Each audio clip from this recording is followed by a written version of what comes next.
The advice and opinions expressed by the host of Autism Live and her guests are meant solely as suggestion and should not be in any way construed as child-specific advice. Any choices you make in determining your child's treatment are completely at your own discretion. Dr. Doreen Granpeesheh is the Dr. Doreen is an expert in autism. Doreen Granpeesheh. Dr. Granpeesheh. Dr. Doreen Granpeesheh. Dr. Doreen Granpeesheh is a visionary in the field of autism. Now you can ask her questions on Ask Dr. Doreen.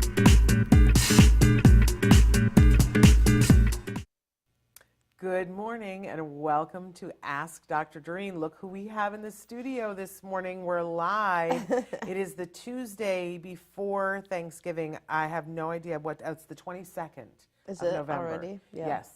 I've lost all track of the days at this point, you guys. But we have Dr. Granpeesheh in the studio. Good morning. Good morning, Shannon. You're at Good the morning, top of my everyone. grateful list this week. Oh my gosh, I'm so glad to be back. Yes. It's been such a whirlwind since I think sometime in October. Yes, yes. Yeah, we've done a lot. So much has happened since then. We've done a lot. Yes. I don't know if, since I haven't been back, I don't know if our viewers, you talked about our events. We talked a little and we showed some clips from it, but we didn't really. I think I was waiting for you to come back. It was an amazing, for those of you who don't remember, because it's been a minute. Yes. The All Ghouls Gala, the first annual All Ghouls Gala, was held that last Saturday in October. Tell them what the benefit was for. It was for ACT Today, or Autism Care Today, and we were sponsoring specifically a group of children whose parents had written in and asked for grants.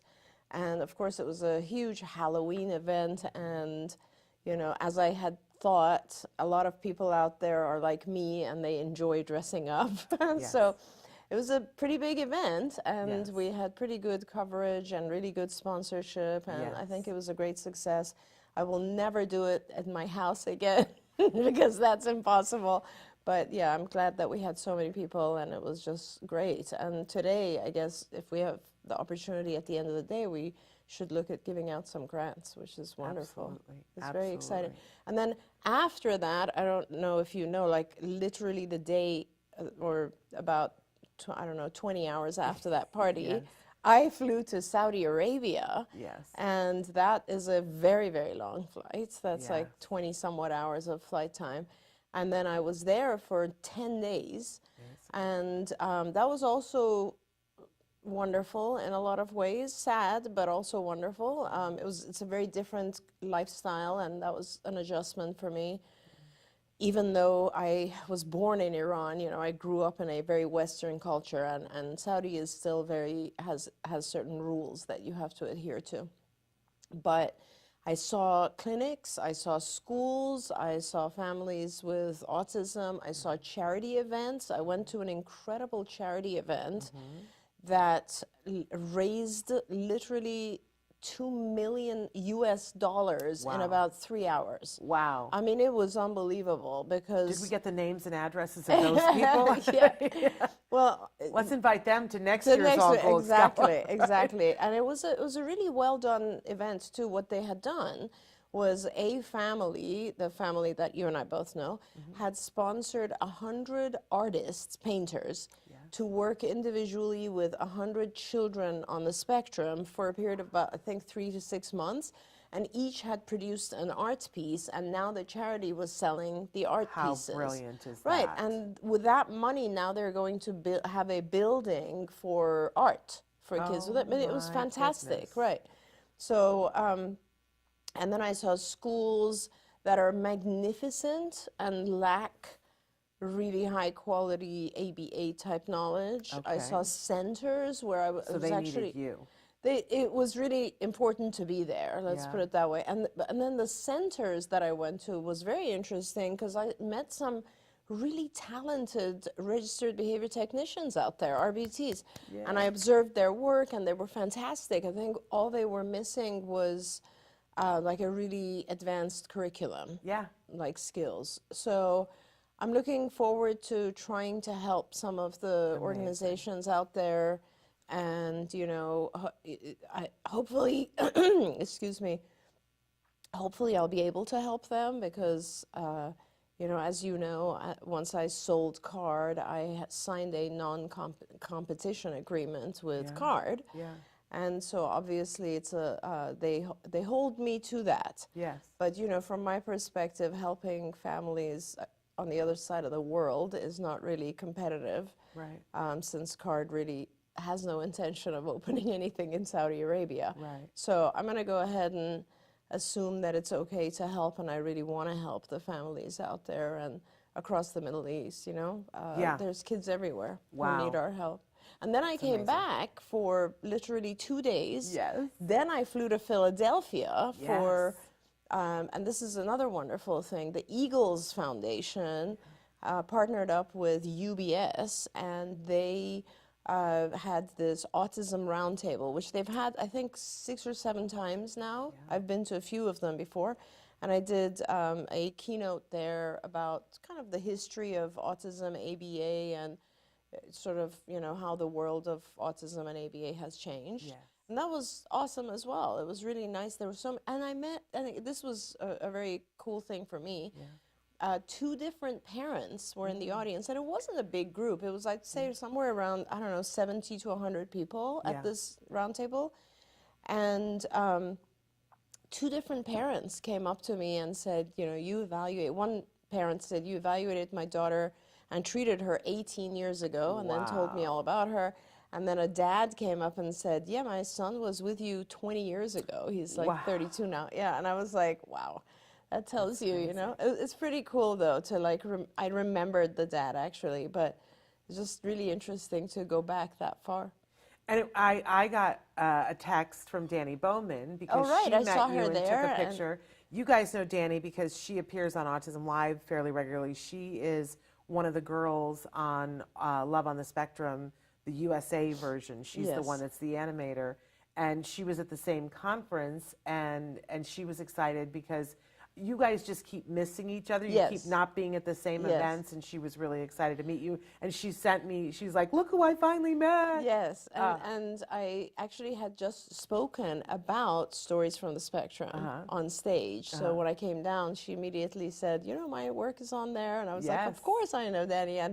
And she is so beautiful. Isn't she? Like, in Stunningly so many beautiful. ways, like inside and outside, like just gorgeous. And talented, too. I didn't want to leave. She caught me right when I was leaving because I had to catch her flight, but I didn't want to leave after I had met her. Well, we'll have to get you guys together That more was often. lovely, yeah. But we're here this hour, and Dr. Granpeesheh is we wanted to get you guys caught up because, you know, and for me, there's been nothing but the toy guide. Nothing but the toy guide. It's been Toy Guide 24/7. I abandoned you with that this year. No. It's been so much fun, but the toy guide is live now. So for those of you who have been waiting for the toy guide, it's live right now. Go to autismnetwork.com. and click on, it says Toy Guide Winners on the top, and then you can pick which category you want.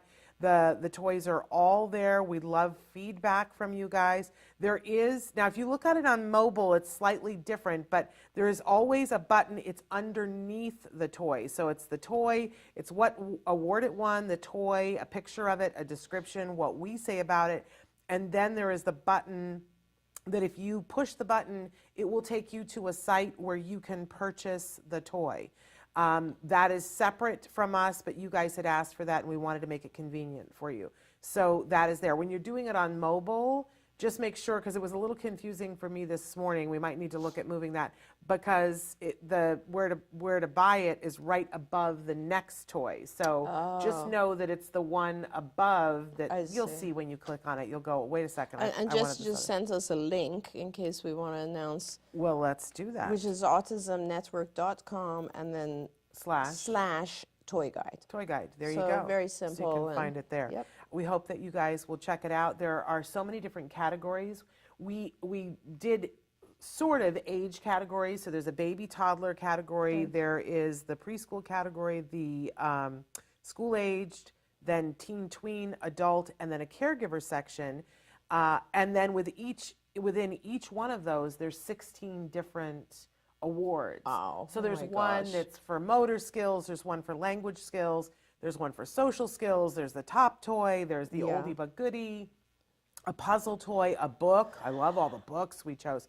But I always say to people, start with the age that the individual is and look at the toys and gifts in that category, but then click on the other ones, because you might have a teenager that likes one of the toys in the adult section, and a lot of times, I mean, people have already looked at it and said, wait, this is in the adult section, because I just don't believe in you have to do something that's age appropriate. So I was actually going to talk about, I'm glad you said it that way, because I feel like there's one of the questions I get a lot, Shannon, is it okay for my 10-year-old to play with toys that are like for 4-year-olds? Right.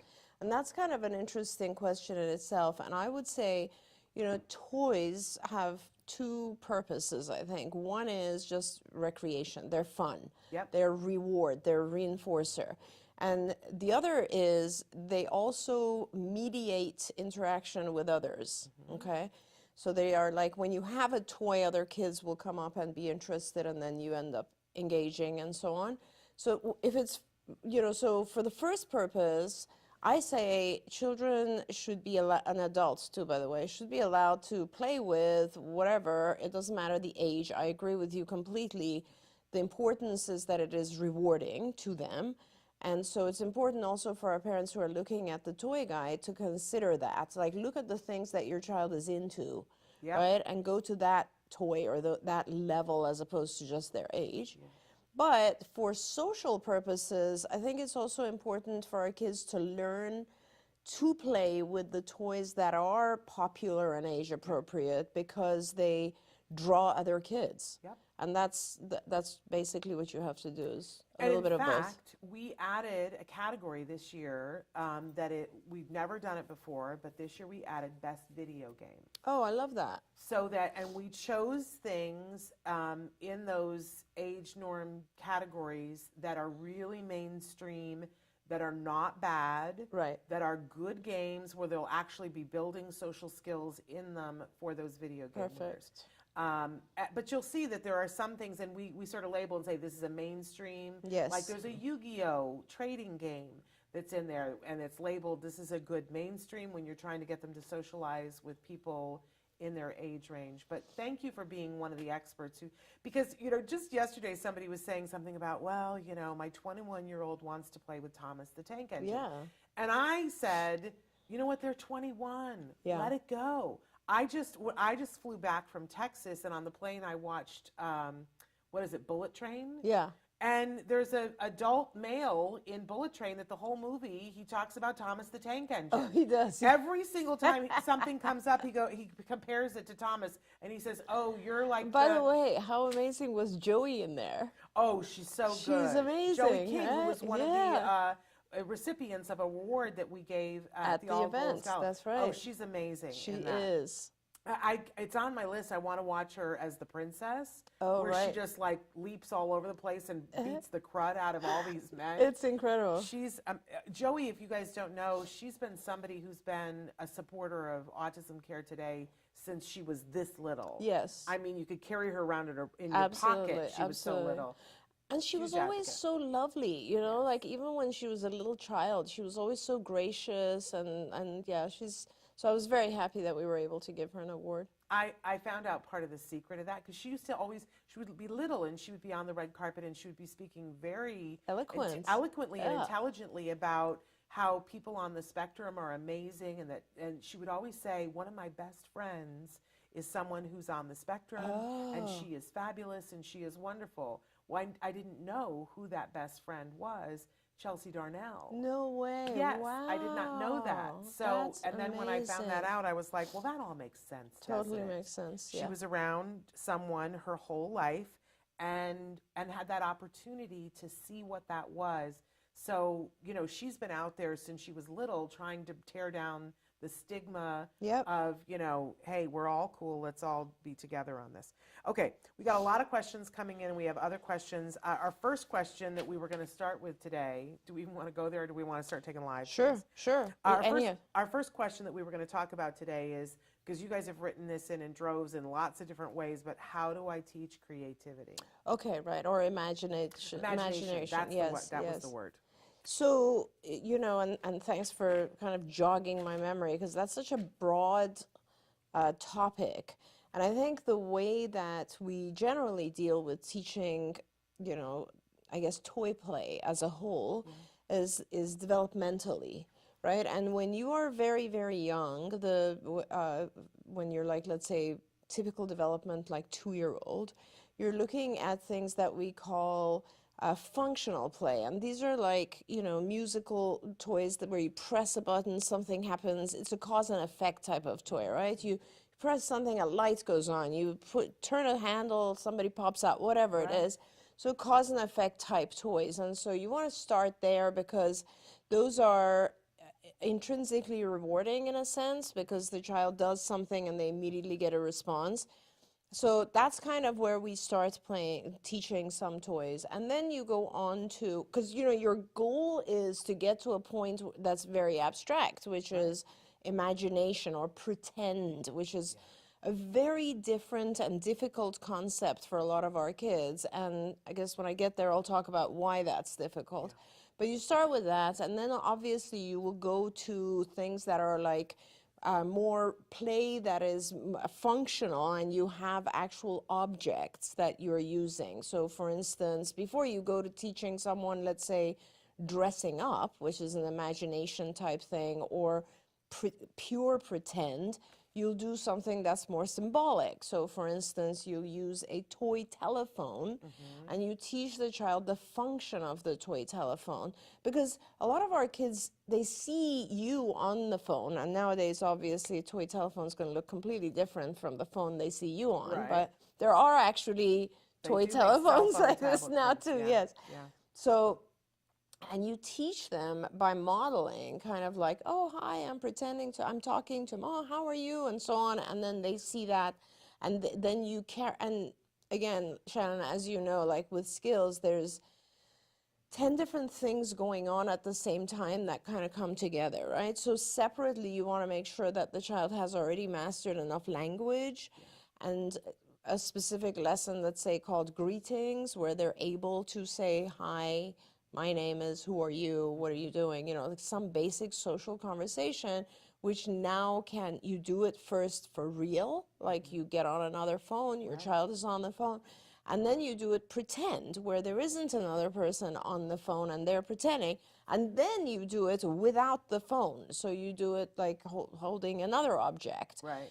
Being able to pretend or have imagination means that you're able to come up with objects and things that aren't in reality used the way that we normally use them, right? It's something in your mind. Now, that is so hard for our kids because of the whole theory of mind concept. And, you know, like an example of this is when a child wants to, they're very, very rule governed, right? Something is black or white. And if I take, let's say, a phone and pretend that it's a plate, that just doesn't fit into the normal they look rules. at you like you're crazy. It's just not part of the rules, right? And with a lot of our kids, you have to realize we teach massive amounts of information to them after the fact. And they're classified after their age group, right? So like at a later age, and they're classifying this stuff as we teach them. So for instance, when you teach them about plates, you teach them, you know, usually it's round, it could be square, it's something that you put food on, it's made of china or plastic or whatever.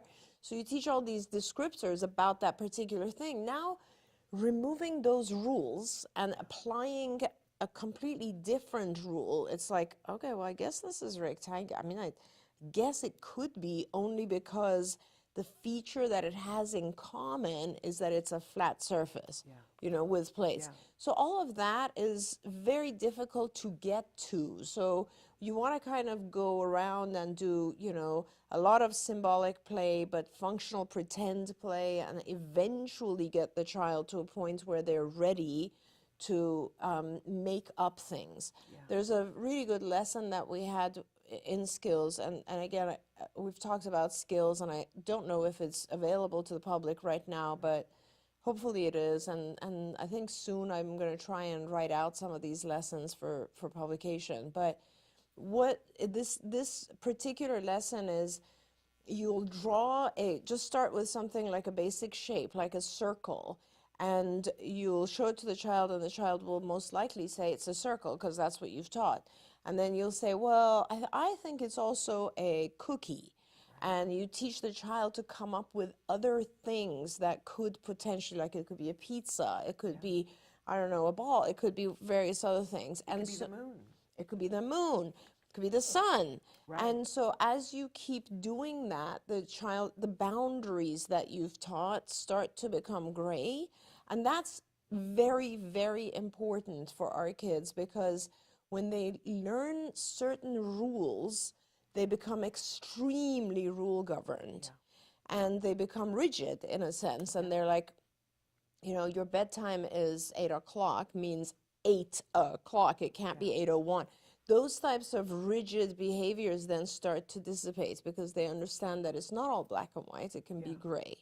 And imaginative play also comes a lot from things like, for instance, once you get to the point where your child can have a conversation about what they're seeing on TV, like cartoons or so on, and you can sit and talk about, like, you know, oh, that was funny, he was flying, but you can't really fly, right? That's pretend. And so making kind of two buckets of things that are real and things that are pretend, and that you can have fun with the things that are pretend. And that's kind of also where dressing up comes in, where, you know, you dress up as a fireman or as your mom or whatever it is, and you talk a lot about pretending to be that person.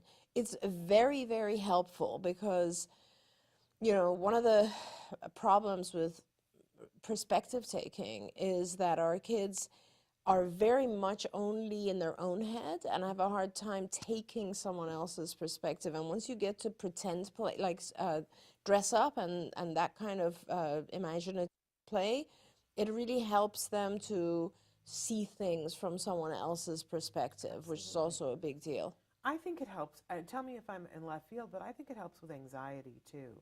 That if you are so rule governed and the plate can only be the plate and that's all it can ever be, I see, because this is the thing I love the most. I'm the aunt that always would come over and pick up my coffee cup and be like, hello, oh, it's the phone, it's for you. And the kids would always look at me like, what?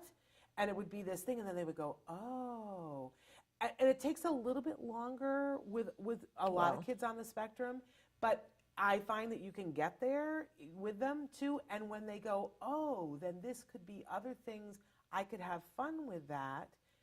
In the beginning, I've noticed that there's just a little bit of anxiety. Like, oh, no, don't do that. That's a coffee cup. You don't put it up to your ear and talk to grandma on that, right? Definitely. And I would rather see them go through that anxiety in a safe way while we're talking about a coffee cup than later on when they're at school, when somebody's doing something, and have the meltdown there. Absolutely. Because we survive it. 100%. And, you know, Shannon, you bring up a really important point. The whole concept of just our kids and how much anxiety they bear all the time. And, you know, I've talked a lot about how I think just having sensitivity to light and sound causes anxiety. Having to be in a social environment where you feel like you're not able to understand or speak as well as others causes anxiety. All of these things cause anxiety. Now, one industry as a whole, where I think a lot of people who flourish in that industry come from a place of anxiety, is acting. Oh, yes. Right? When you're an actor, you're on stage being someone else, and that helps. I've talked to a lot of people who do that, and comedians, actors, and so on, and they're like, you know, my anxiety is completely gone because I'm someone else. Yes. And teaching our kids to actually like be able to put on that persona and then get a lot of reward for it, like a lot of like, wow, that was incredible acting, is something that will definitely help their anxiety, and it will give them an out. Yeah, well, I mean, I love that. Yeah. And everybody I know in theater, because I don't know if everybody knows, I used to teach theater. That's what my master's degree is in, theater. And so I used to teach college theater, and I would always say it's called a play for a reason. Yes, 'Cause we're yes, playing, yes. I right? love that. But it does help with anxiety. Okay, so I hope that question is answered. That's the beginnings of how to teach imagination. So let's get to some of the questions that you guys have had coming in. I think Traven probably already showed you some of the ways to connect with the show, some of the different ways that you can be watching. We really want to remind you, especially today and right now, that if you go to our website, autismnetwork.com, that's a hub where you can be connected to everything, the toy guide, Ask Dr. Doreen, Autism Live, Stories from the Spectrum. And when you're on that site, about 6 seconds after you join it, a pop-up will come up and ask if you want to join to be on our mailing list. And we have not been sending you things because we don't like to abuse that, right? We only like to use that when we've got something good. But I will tell you something that later on this week, we're going to be sending out a newsletter for all of you for Black Friday. And there's going to be at least one coupon in it that's going to be for money off of one of our favorite toys this year. So Great. you're going to want to get that email. Awesome. Because when you see this toy, you're going to want it. So please, if you haven't already, sign up to be on that newsletter because you're going to be hearing from me, and we're going to do that again in December. Because I want it to be meaningful. We're not just going to spam and put things in For sure. But this is something that you're going to want. So definitely go there. But if Traven hasn't already shown you, there's lots of different ways where you can watch the show, including on our website. And if you're not watching live now, watch in podcast. We're available any place that you get your podcasts for free. If you want to watch picture and sound, our home for that is YouTube. Definitely check out our YouTube channel there. And you can subscribe to our YouTube channel to know things that are going on there as well. So Teresa has written in, good morning to everybody, by the way. I'm saying hi to Teresa, Liliana, Yasmin, and then Shas, I don't know, and Susie, good morning to you, and many others. The list is way too long. Felix, good morning, and Michelle, hi. So Teresa was first this morning and wrote in and said that she's a graduate student, and she says, if my hypothesis is automatically maintain function, how should my trial basis FA be conducted? Okay. Yeah. Dig into the jargon there. Sure.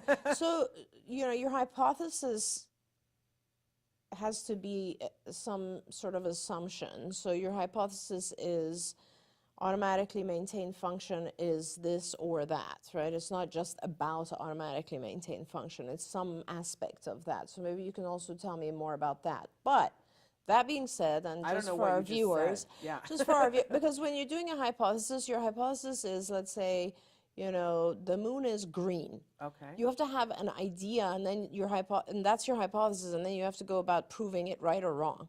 Right? Yeah. So with an automatically maintained function, what Teresa is talking about is essentially there are behaviors where in behavior analysis, and I've talked about this a lot because, we don't know what the function is. And as you know, with behavior analysis, you are always looking for the function of a behavior. So for instance, if I hit you, it's either going to be because I want something you have, or I'm trying to get out of a situation, or I'm trying to get someone's attention, or there are specific functions, right? And those are the ones I always talk about where I say it's either to gain something or avoid something. Right. So, but with automatically maintained behaviors in behavior analysis, we say they are intrinsically reinforced. That means there's something going on inside that is maintaining that behavior, right? I always say the paycheck is on the inside. Exactly. That's the best way to put it. Okay.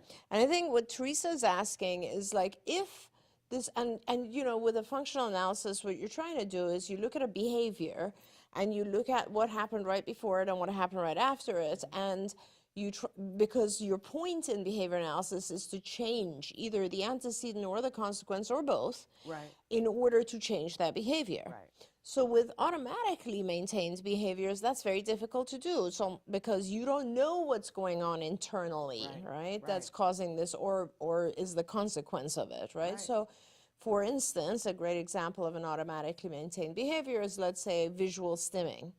right? And if someone is like looking at stuff like this, you don't know what they're getting out of that. What is the function? Why are they doing this? Right. And so Teresa has a great question. She's saying, how do I actually do a functional assessment with that?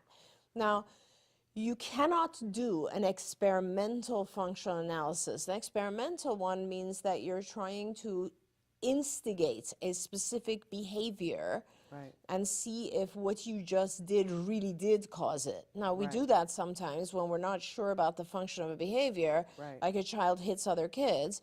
We're going to try different types of scenarios to actually provoke that behavior. In a very controlled In environment, a very, right? very, experimental FAs are always very, very controlled. Okay. So with an automatically maintained function, you really can't do that because it's not in your control. But you can still observe. You can do an observational functional assessment where you're looking and seeing that every time this, and you have to do lots of observations, and you'll see that when these particular types of behaviors occur, there's usually something before or something after. Now, I love this question, Teresa, because I've always thought to myself, what is it internally? And I've classified in my own head, and that might go into your thesis, I don't know, but you might want to classify them and see if you can identify different types of possible antecedents. So for example, for me, certain behaviors, certain self-stimulatory, ritualistic, stereotypical behaviors actually show pain. They show a reduction of pain. So for instance, escape from pain, okay? And those would be things like when you see a child who's body rocking, but they body rock against something, like against the counter, against the stool or arm of a chair, something like that, where they're actually putting pressure on their stomach. Another thing with body rocking, which is very interesting, and you can read about this, is that when you do this motion, you are activating the parasympathetic nervous system, which is calming, it's soothing. This is why we have rocking chairs. And rocking chairs move back and forth in that motion. So if a child or an adult is doing a lot of this, you can be pretty sure that they are enjoying the activation of the parasympathetic. Yeah. And so they're seeking that, right? If I was very, let's say, anxious or irritable or whatever, and someone told me, hey, do this, it's just like when we sit down and do meditation, right? Why do we do meditation? We do it to calm ourselves. And so this could very likely be a way to calm. So that kind of answers your question. The function is to produce calmness, right? So that's one.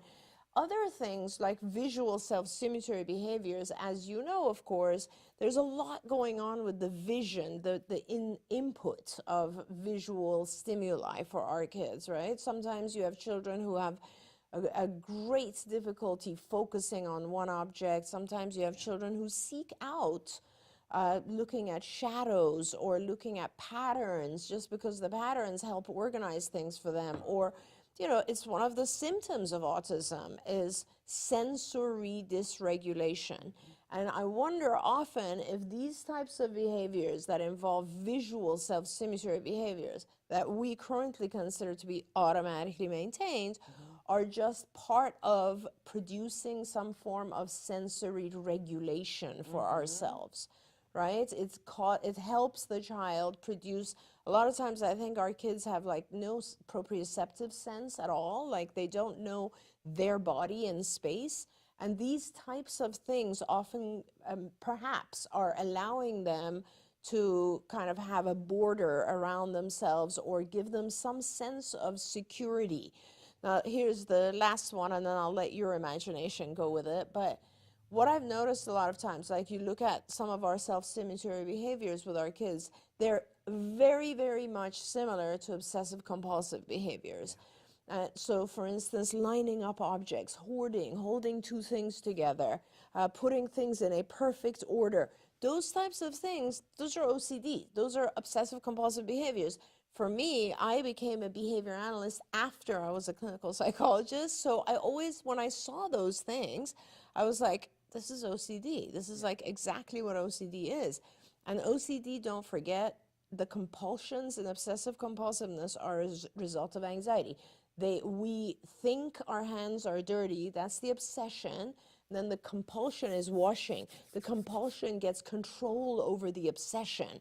So that could very well be as well. Our kids maybe, because of the way they see the world, right? It's very disorganized, very floating in air. There's no floor or walls. Everything is all over the place visually. So perhaps what they're trying to do is organize things and keep control over it in some way. So those are the types of things: a reduction of pain, reduction of anxiety, regulation of sensory inputs. There's a lot of things like that that could serve as the possible function. All you can do, though, in order to do an actual FA is by observation when it occurs. You cannot instigate it. Her further question was, and you sort of already may have answered this, and what should I consider when collecting ABC data Yeah, prior? so obviously the consequential data, you will just observe behavior and you're looking at, has anything changed with behavior? You always want to look at the normal stuff as well, obviously. There could be dual functions. Somebody could be giving attention when they do self-stimulatory types of behavior, all those. But at the same time, I would go further back in the antecedent collection of data, and I would look at things like, do these behaviors occur more when the child isn't sleeping? Do they occur more in specific settings which are causing anxiety? Do they occur more, let's say, when the child has had, some specific foods to eat that are causing them distress? Those types of things. So think outside the box when you're looking for the antecedents. There you go. Yasmin has said, hello, I would like some help with my son. He's 12 and has autism. He has anxiety about death every day, if not every other day, multiple times a day. He would say, I don't want to die, or I don't want to break, which is also the same thing. He also says he doesn't want anyone to die. He also says he doesn't want to grow up and that he wants to stay small forever, and that he is on medication, 50 milligrams of sertraline. Certainly. So, this is a hard one, Yasmin, only because... She did write more. Do you want to hear it? Yeah, because I just don't know enough about his functioning. He sometimes gets frustrated and hits his head or bites his hands, and then he says, I'm sorry, I just feel frustrated sometimes, but he always wants me, teachers, or others to reassure him that he's not dying. I once tried telling him years ago that when we pass away, we can all be together with God. I think that's what caused his anxiety. Now I don't know how to respond to him, but I do reassure him that he's fine. But what he really wants to hear is that he's not going to die ever. How can I help him? I'm so lost. I know that this is consistently in his mind, and the unknown gets him really anxious. And that's all. Yeah. So this is an interesting one, because I think there's actually more going on than just the anxiety. I think he's also getting a lot of attention for this particular thing. And a lot of times our kids do that. They have anxiety, they come to you, you give them attention, it dissipates the anxiety, but at the same time, they start to enjoy the attention. So they start to produce things to talk about that they will almost ruminate and talk repeatedly about a subject that they know will get everyone to help them calm down. Yeah. So you kind of need to break it in two different ways, I think. One is, the subject of dying is way too abstract. I don't know exactly how much your son doesn't understand what he's visualizing, but if you want to, you can certainly paint a much more beautiful picture about death, which is, produce an incredible painting with him, or a craft, which is heaven, and make it a desirable thing. You certainly can do that. Yeah. It still might be a little too abstract. I don't know if he's had the experience recently or even not recently, of someone dying that so that they're gone. And I think his fear might be, where do you go? Once you're dead, where am I going to go? So you certainly can produce a very, very concrete vision of a beautiful place for him. But I do want to caution you that it is going to continue to be a subject. When we get anxious, and this is not just your child, all of us, we focus on one thing and we obsess on it. And that might be something that's also happening here. He has a certain level of anxiety. And I think once you have produced that visual of this is the beautiful heaven that you will go to when you die, when we all die, we're all going to be together. It's going to be just like another house that we're in.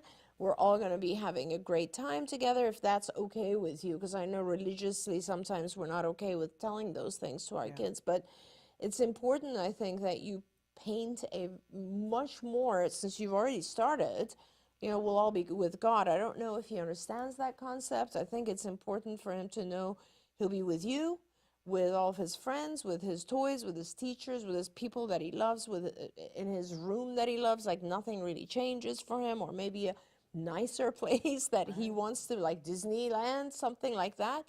And then when you've done that exercise, in order to reduce the kind of rumination, obsession, talking about it, when he brings it up, you just point to the picture and change the subject. Because I think you need to start changing the subject, because it's become one of the ways that he interacts with you and his teachers and everybody, and you don't necessarily want that to be forever the only topic that he can talk about, right? Yeah. So that's kind of important as well. Now, I want to give you one other technique which I think will help with any kind of anxiety, and that's just, breathing exercises, visualization of very positive things. It's always important for our kids to learn self-soothing. Self-soothing is really, really good. And I teach our kids self-soothing by just giving them a corner of their room that they design. You get a big, huge bean bag for them. If they like music, you give them sound deadening headphones.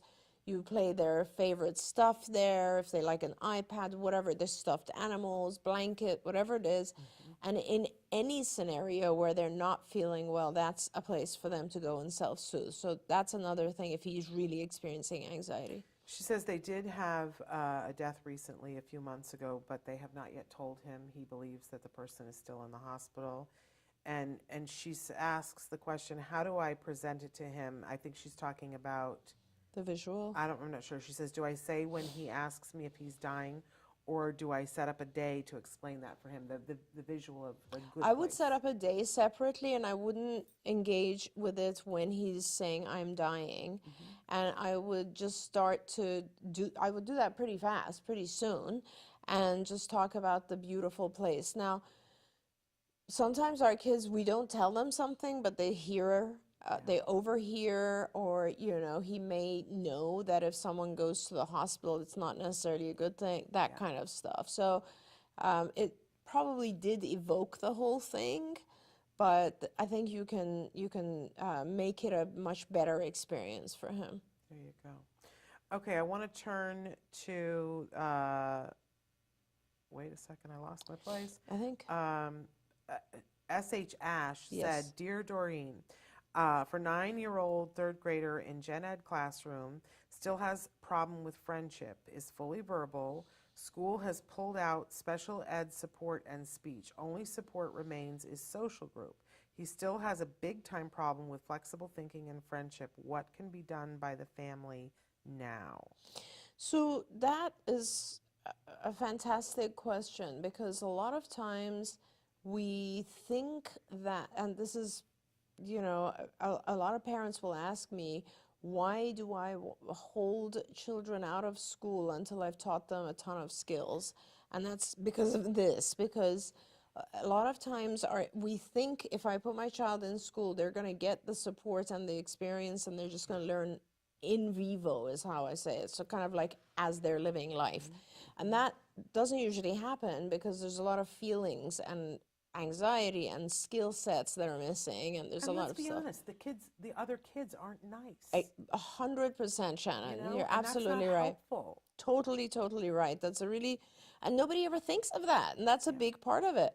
So you want to teach the skills that are necessary to be successful away from home, from school, and in a very positive environment. So you mentioned, for instance, flexible thinking and friendship, because those are two separate concepts. Let's talk about each one of those. Flexible thinking, easy to teach, because you take a bunch of stuff at home that usually would have a rule and you make it upside down. You just take the rule and make it funky. Whether you're playing a board game and you say, well, now, today, you know, the person who wins is the one that loses all their cards, or the person who wins is the one that whatever. And you change the rules, right? Oh, we're supposed to do this, but today we're going to play it in a different way.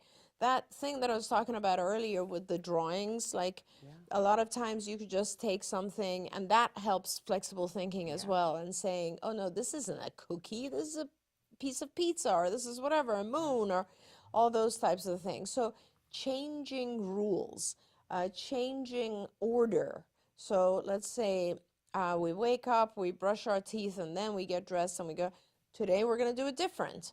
So you do things in different ways and you teach your child it's all good. All of everything can be done in a different way, right? So that's part of it. And also remember, the part that this is so today has turned out to be all about anxiety, which is kind of interesting. What bothers us when we become inflexible, it's because we're anxious.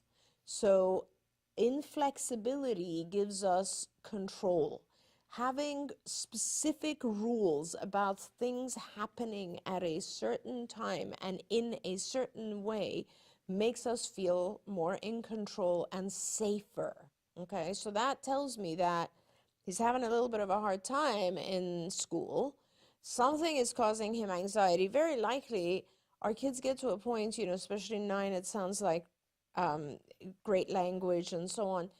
It sounds like there's just some things that are difficult for him. My daughter, my beautiful Nikki, always used to have a ton of anxiety around PE, because she just wasn't very good physically with those types of things, you know, and she overcompensated and worked really, really hard at it. And she's like one of the most athletic people I know now. But when we're kids, there's always 1 or 2 subjects that we're just like, oh, I'm dreading that because I'm just going to be terrible at that. And so for a lot of our kids, it's just the experience of school. It's the experience of following rules and being with a bunch of other kids who are loud and unpredictable, and maybe the course content. I mean, things are harder for him. Yeah. So remember that he might have anxiety, and that's why he's trying to be inflexible. Now, you can teach him flexibility, but what's going to help him most with the anxiety is capability.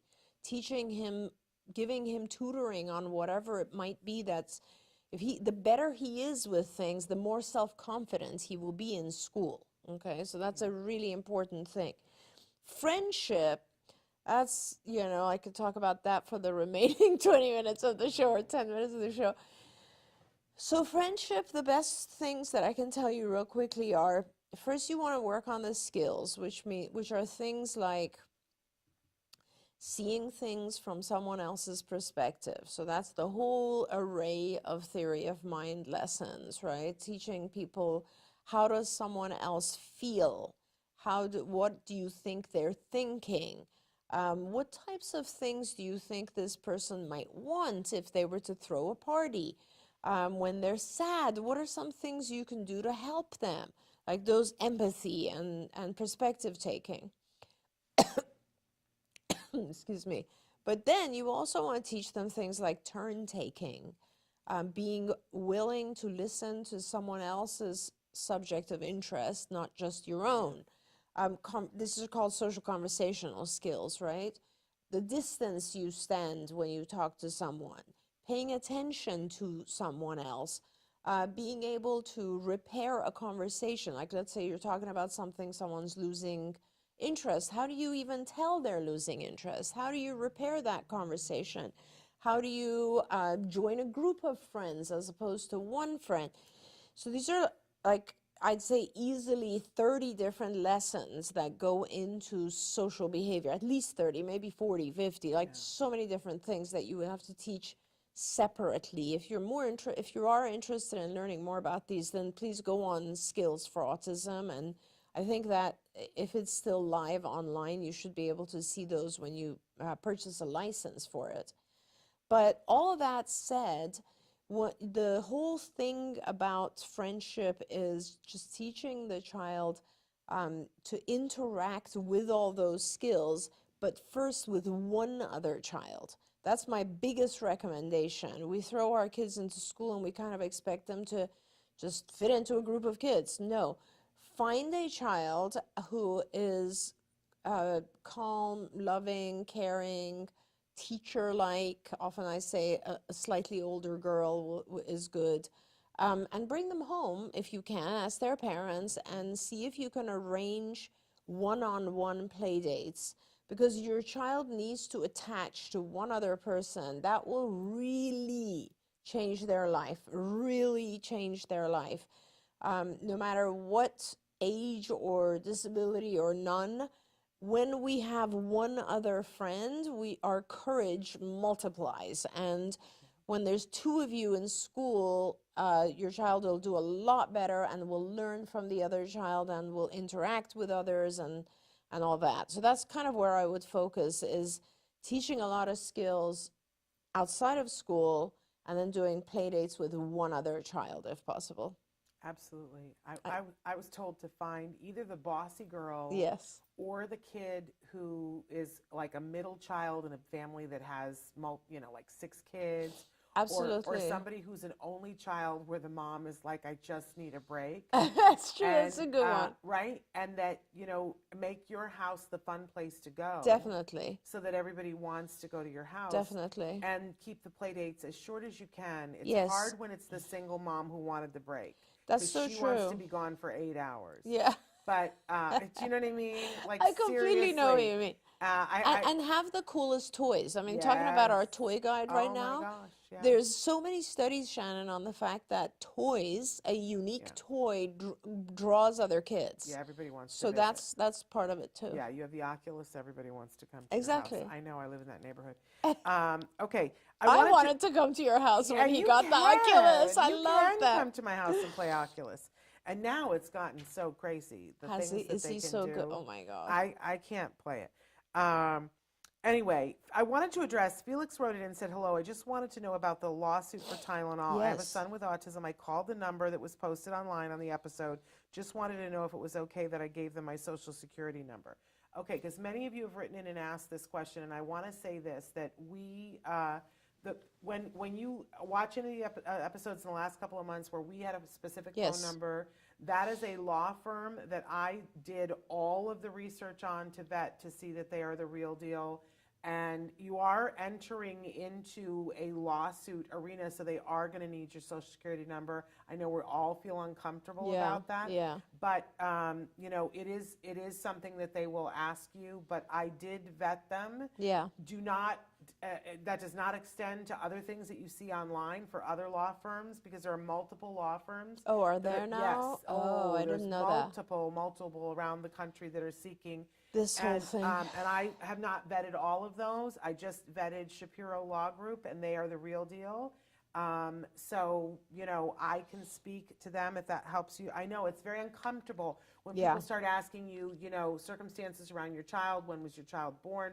When were they diagnosed? You feel like, I'm letting you into my very private stuff. And then they ask for your social security number. Yeah. And you go, But if you call that number and you're talking to Shapiro Law Group, they're a very reputable law group. So that's great.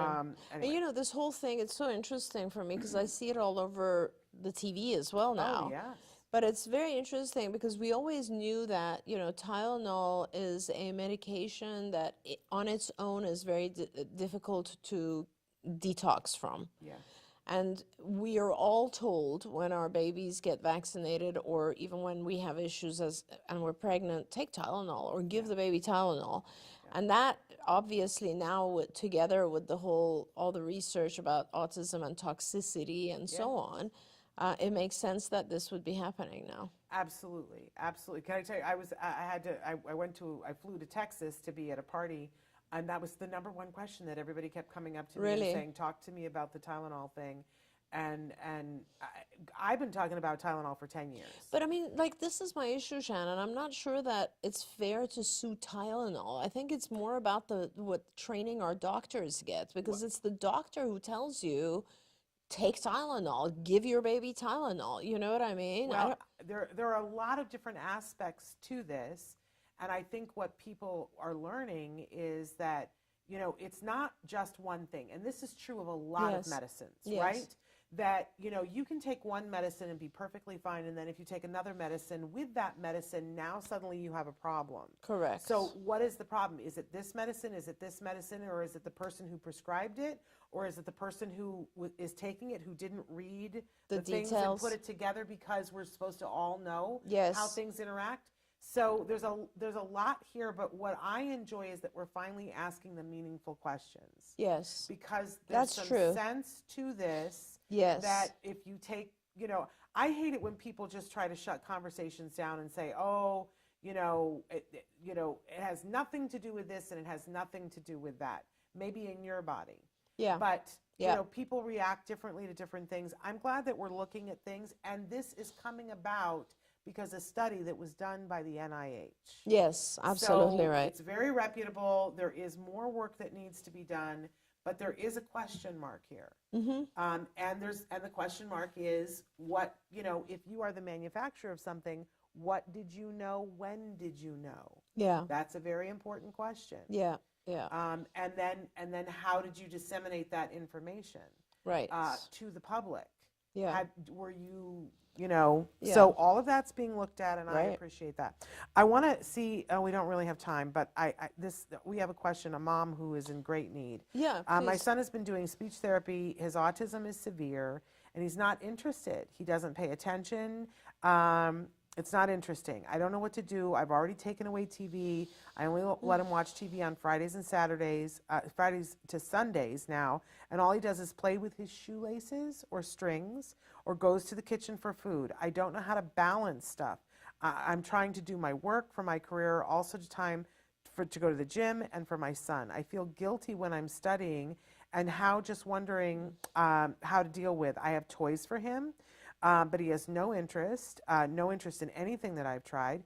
What he does is mess with my stuff. When I have the TV off, like my laptop or keyboard, or climbs on top of the refrigerator and messes with the cat's water.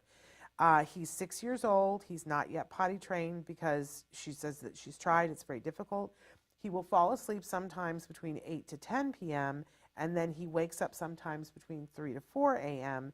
in the morning. So many noises and screaming. I'm tired in the morning for work at 6 a.m. because he stays awake, and she says, please help me. There's a lot. Yeah, there's going a on. lot. There's a lot, and I'm going to help you right now, but I don't think that you can manage all of it by yourself. I think you need help, and it sounds like you're on your own. I don't know if there's a partner, a spouse in the picture. I'm not sure, but you really, and depending on where you are, there are easy ways to get help. So for instance, the number one thing, if you're in a state that provides social services like respite care, California does, for instance. I don't know what other states. Most states do. Most states it's a process. Do. It's a process, but getting respite care is important, because that is, a person comes and just deals with whatever is there, takes care of your child while you get to go to the gym, do all the things you need to do. And that's really important. If you can afford it, hire a nanny to do that. It doesn't matter his age.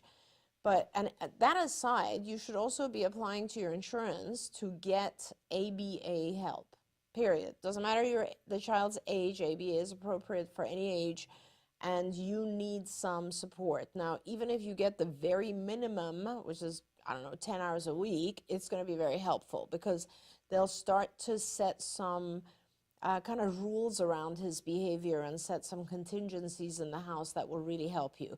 To begin with, the one thing I want you to understand is that toys are meant to be rewarding for most people, not all people.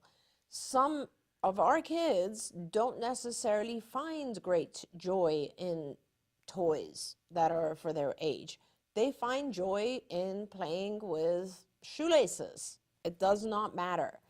You make a list. Those are all the things that are classified as rewards. And the list has nothing at all to do with what you and I might think. You might think ice cream is a reward, and your child might hate ice cream. It has nothing to do with what we think. That's our rewards, okay, the ones that are in our head. His rewards are the ones that he craves, the ones that he goes after, the ones that he tries to gain access to. And already I can tell you, it sounds like TV is one, playing with things like a shoelace or similar to that is another one. Perhaps water play might be one.